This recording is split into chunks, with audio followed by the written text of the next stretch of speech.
Welcome to Pick Up and Deliver, the podcast where I pick up my audio recorder when I step out of the library and deliver an episode while I walk home. I'm Brendan Riley.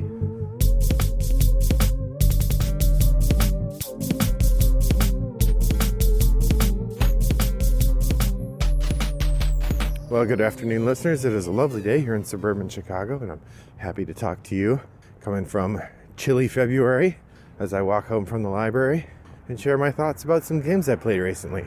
That's right, it's time for a shooting from the hip triple shot. So I'm happy to share with you 3 games today that I've played recently on the tabletop and tried them. It's going to be a weird one, though, because I have 2 games that fall into the category of I'm not sure how to categorize this or how to describe it, describe my situation with it while I'm reviewing. I will describe it, and you can decide what you decide. So the first one is the first one I have a complicated relationship with. This is the game Legacies from Jason Brooks and Brookspun Games.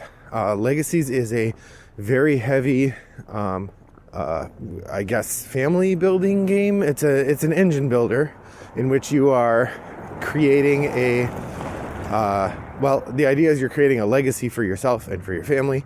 The beginning of the game, you start as one of 12 different possible founders of your family.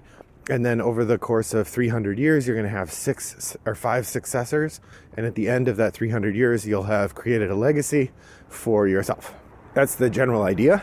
This is a game that I have. This is actually the 3rd or 4th time that I've played this game, but it's the first time I've played it with the final components. So here's the issue. Jason Brooks is a friend of mine who lives in the Chicagoland area, a fellow game designer who was working on Legacies for about 3 years. And over the course of those 3 years, I play tested it with him 3 different times. His game recently, it went to Kickstarter, did very well, recently shipped to a variety of people around the world, including one of our friends who had a copy. I myself did not get a copy, although I do enjoy the game quite a bit. I'll talk about it in a minute. I did not get a copy because I didn't see any situation in which I would play it where I wouldn't have access to a copy purchased by one of several friends. So this is the first time I've played with a production copy of the game and with all of the rules finalized. So from that perspective, it is a first play, but it was really like the 4th play of the game that I've had. So you decide. Nonetheless, so Legacies, like I said, you are a founder of a dynasty, kind of. You made your money in some way, and there's this clever little bit in the game. Everybody in the game made their money through some dark secret. Like, for instance, I was playing the inventor, and part of the game is that each character has these 6 heirlooms that were part of their life. And over the course of the generations, you, as the successors to this legacy, you acquire these heirlooms. And the idea is that you gain money and fame from having these heirlooms. But you can also acquire other people's heirlooms. And so part of the idea is that you get other people's heirlooms as well. And once you have 1 heirloom of each of level 1 through 5, then you're allowed to acquire level 6 heirlooms. And level 6 heirlooms are like the thing that started the legendary person's life, and they're all kind of shameful. So like, for instance, the inventor, who's who I was playing, and they're famous for having invented a bunch of stuff. Their level 6 heirloom is an alien spacecraft. So the idea is that they got all their inventions by copying the aliens, I guess. There's a bunch of stuff like that. The theme is really interesting and heavy in the game, although there is a ton going on. There are investments. You're managing sort of investments in different industries that grow over time. You have a foundation, and over time you're building your foundation by donating money to it. And at the end of the game, the amount of money that you have in your foundation gives you some points. You also have relationships with the other famous people, and your relationships pay out in resources and money and fame. And over time, those relationships grow and weaken, and you can make new ones. And it is a very deep game, lots and lots of levers to pull, lots and lots of different stuff to do. The special powers that the individual players have are all pretty strong. And so one of the things that makes the game really interesting is sort of seeing how you can maximize your special power. This has resulted, though, interestingly, in tons of threads on the forums where people are saying, oh, I think this power is out of balance or whatever. And it's just funny to me because I know Jason has played the game dozens of times and tested for balance in really specific ways. And so his careful tuning all goes out the window when somebody on Board Game Geek has played the game one time and then they say, this character's out of balance. I recognize there might be some hypocrisy there. Maybe I do that with the games that I play, but I do describe them as shooting from the hip. And I tell you to, take that with caution, so whatever. Anyway, Legacies is really fun. The deluxe edition that I was playing on comes with really snazzy metal coins, which go up to the highest denomination is 500. So there's 1s, 5s, 10s, 25s, 100s, and 500s. And the 25s, 100s, and 500s are these little metal gold bars, which are just super cute and definitely something you'd want to have access to if you could. Overall, Legacies is pretty neat. If you get a chance to play it, I definitely would recommend. It's very heavy. There's a lot going on. Probably in the neighborhood of a Vital Lacerda game, honestly, with the amount of different things you have to keep track of, the number of different ways that you can advance what you're doing, the number of open spaces in the decision tree that you have at any given moment, because you have a card. The way you take your turns is you have these cards in your hand, and on any given turn you can play one of your cards and do one of 6 things from the card, and each of them is slightly different, and they'll give you different benefits, and so you're constantly sort of weighing benefits that stretch across a variety of different fields, and that makes it really challenging to assess. Nonetheless, a lovely game with great art and excellent design. Well worth a try if you get a chance to play it. That's Legacies from Jason Brooks at Brookspun Games. All right, the next game I want to talk about is Nidavellir. This was all the rage about a year ago. I saw it at Gen Con and almost picked up a copy. I guess I'm glad I didn't. I'm not sure how well this would go over with my wife, but it certainly is an interesting game. This is designed by Serge Leger, which is a name that seemed familiar, but I couldn't place it till I looked it up, and I realized I know him well from pairings he did with Bruna Cathala, creating both Shadows over Camelot and Mystery of the Abbey, both of which are really interesting games, and I like them both. He also created on his own, I think, Mare Nostrum, which seems like it's very popular, although I haven't played that one. But anyway, this was a solo design from Serge Leger. It is a set collection game designed around sort of simultaneous bidding, which, again, not something my wife generally enjoys. But it's got this really neat mechanism where you have, at the beginning of the game, you have 5 bidding chips, or 6 bidding chips. And they go in value from 0, 2, 3, 4, and 5. I guess that's 5 bidding chips, isn't it? Yeah. And on your turn, you are going to pick out, there are 3 pools of cards that you can bid from every round. And in the pools of cards, there's 1 card per player, so everybody gets 1 card out of each pool. The way that you do the bidding is you pick one of your tiles and assign it to each of the 3 pools, and then you have 2 tiles left over. When you reveal the tiles, the person who bid the highest gets to pick a card first, and you go down the line. Okay, same old, boring. Here's the part that makes it interesting. The 2 tiles that you didn't use go down at the bottom.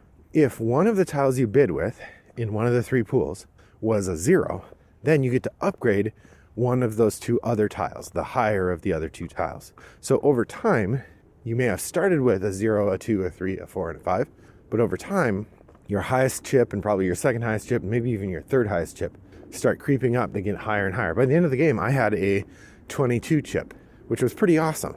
And so then you get this interesting thing where you have a 15 chip and you want to use that to bid on stuff because you can be sure to get the card you want. But if you use it to bid on stuff, then you can't upgrade it more. And maybe you want to upgrade it even more.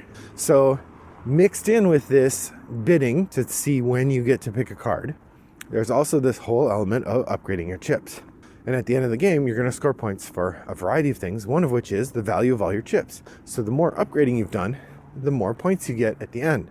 But then, of course, it is a set collection game. The cards you're bidding on are gnome warriors, and they are arranged in a variety of colors, and each color scores slightly differently. The green, it has the more green banners that you have on your gnomes, the more points you get, and it's sort of a algorithmic increase.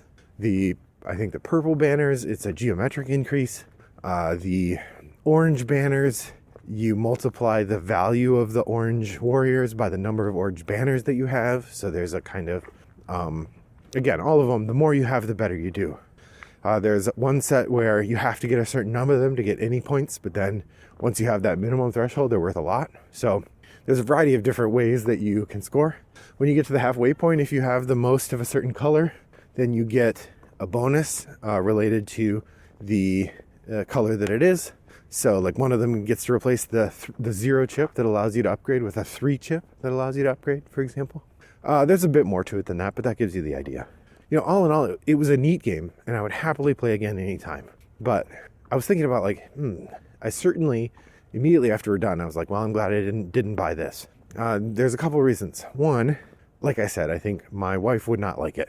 And especially for any game that's not going to be in my super sweet spot, like your Martin Wallace big box, super heavy, thinky game that's going to hit to the core of joy that I find in my very favorite games. Any game that's not pushing toward that definitely has to push the other direction toward being a game that the person I enjoy playing games with the most will play it. So more and more sort of midweight or lightweight games that play in under an hour, I generally am not going to get them if I don't think my wife will like it, because the time that I play those games most often is with her. Of course, that's not always true, but certainly that's there. And, I think when I first looked at Nidavellir, I knew the theme wouldn't really spark her interest. And it just it seemed like the thing I should try first. And I'm really glad I did. Because while I enjoyed it, and I think it's really neat, and it definitely would be a game that would go over with a lot of people, the bidding part just is definitely not her favorite thing. And so I'm glad I passed it. Now I hear that the Thingavellir, the expansion for Nidavellir, does add some things that make it even more fun. And so if you find this kind of game intriguing, or my description of the game intriguing, absolutely seek it out and try it. It is really good, and I can totally see why so many people thought it was great. I think just for me, it's not the peak. I wonder if I'm getting less and less enamored with set collection generally as a mechanism. Something to think about as we go forward. I'm comparing it in my head to other games that I've played that have set collection, like Mammut is one I've had a long time that also has set collection. You collect a bunch of different things. They score in different ways depending what kind of thing they are. It's got a different kind of dividing mechanism, but the scoring is all very similar to Nidavellir. So that was the place I was in. I think maybe the other thing that made me less keen on Nidavellir was we played it 4-player, and because there's like 5 different colors, each of us really went hard in one of the colors. And so there wasn't a whole lot of aggressive competition for the cards. There was sometimes, like, I think I ended up helping one player win by taking a card that ended up being really good for another player. But I mean, I was almost always taking tactically once I had locked in the color that I decided I was going for. Then after that, I was taking tactically. I was taking like which card seemed like it would get the most points for me, and I'd just take that. It didn't really matter what set it was in or whatever. And I got second place, I think. Yeah, the guy that got first place, I took a bunch of points away from him, and I came pretty close to winning, but not quite. So all in all, I mean, Nidavellir was really fun. Definitely worth a try if you get a chance. But probably wouldn't be a game I'm going to go out and buy for myself. So that's Nidavellir from, I think Hachette Games is who I had down, but it's unclear who publishes it in the US. There's like 9 different publishers listed on Board Game Geek. All right, the last game I want to talk about today is a 2005 game from Klaus-Jürgen Weird. Jürgen Reed. He's best known for Carcassonne. This is published by Mayfair Games, who also published Carcassonne in the United States, or did for a time. Maybe it was Ravensburger. Oh, I don't know. Well, anyway, Mayfair published this game, Mesopotamia. This is well reviewed on Board Game Geek, pretty highly rated. Like I said, 2005, so it's older. And this is the other game that I have to figure out, how do I talk about it with you? Because we played it wrong. And we didn't just play it a little wrong. We played it incredibly wrong. So what it is it's a very small civilization building game. You have these little tribes, they're called in the game, of figures that are these octagon cylinders on the board. And your goal is to build huts and donate offerings to the central temple for Marduk, the god of Mesopotamia. If you are the first one to donate all 4 of your offerings, you win. So the way that you get your offerings on is by building huts, and then you move the offering from the hut to the temple. And before you can offer it to the temple, you have to build up mana. So you have to build this other thing to get mana. And it's sort of like efficiency of management of your resources and your pieces. You can also get more pieces on the board in the classic Stone Age way by putting 2 of your pieces next to the hut, and then the next round you have 3 pieces. But here's where we screwed up. When you go to donate one of your offerings to the temple, the tribe that you use to donate that offering become servants of the temple and you lose that piece. So there is a slowdown mechanism for if you're in the lead, because whenever you go and make an offering to the temple, you lose the piece that you used to do that.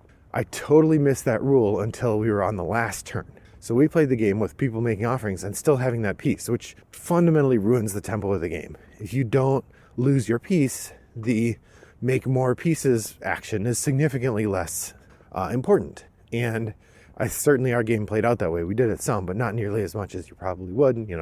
None of us got even half our pieces on the board, probably because we didn't have to. So my experience playing the game was so off that we did not score it. We just recorded that we played, but we did not score it. And I'm not sure how well I can talk about it here. But at the same time, I don't know it's going to get played again. It's not the kind of game my wife will want to play a second time. So I may play it at Toggle Gaming or another place with like-minded people. It plays pretty quick, so I think it would be a good fit. But ultimately, we did not establish the rules properly, and so I don't know how it will play. So I don't know how much I can talk about. I will say the different actions that the game does are a little on the confusing side. And so we wrestled a bit with how they work. One of the key elements in how the pieces move in the game was a little confusing, because the offerings, it doesn't explicitly say, it's a little confusing about whether you can choose the value of the offering that you put in the game or not, or whether it's supposed to be hidden from you. It doesn't explicitly say one way or the other, although you have to kind of infer it. The pieces are really neat. It came with the wood pieces were the little wooden sticks that you get in Catan, and the stone was actually a bag of gravel, which I thought was hilarious. Actually, I like it so much that I took the stone out and I put that in my game box to be used as stone in future games that I play, and I just put a bunch of black cubes in Mesopotamia, because that's not a game I'm going to play enough to make it worth leaving a cool component like that in there. So that's part of what's going on with that game. Like I said, the components are neat. The graphic design is old. It looks like a game from 2005, but I can definitely see the potential for the play to be really interesting, and the kind of game where it gets really interesting over time as you have players become experienced with it. I would say not as good as Catan, but certainly not a bad game, and I can see why it's well rated and well received. But I can also see why it's not really in print anymore. Nobody's desperate to grab Mesopotamia and bring it back. Nonetheless, if you get a chance to play, I recommend it. Or if you get a chance to pick it up, as I did, for $2 at Goodwill, it's worth a purchase. I'm glad I have it, and I will look forward to playing it again at some point, hopefully with the correct rules this time. So that is Mesopotamia from Klaus-Jürgen Red and Mayfair Games. So what games have you been playing lately? Head over to Board Game Geek Guild 3269 and share your thoughts. I would love to hear what's hit your table. If you want to send me a direct message, you can email me, brendan@rattleboxgames.com, or send me a message on Board Game Geek to Wombat929. I'm also on the asynchronous board gaming platforms, Board Game Arena, yukata.de, and Boitaju. I'd be happy to play with you in any of those places. Again, username Wombat929. Thanks for joining me on my chilly walk today. I'm losing my ability to speak because my cheeks are cold, so I'm going to go inside now and warm up. I hope that your next walk is as pleasant as mine was, but maybe a little warmer. Bye-bye.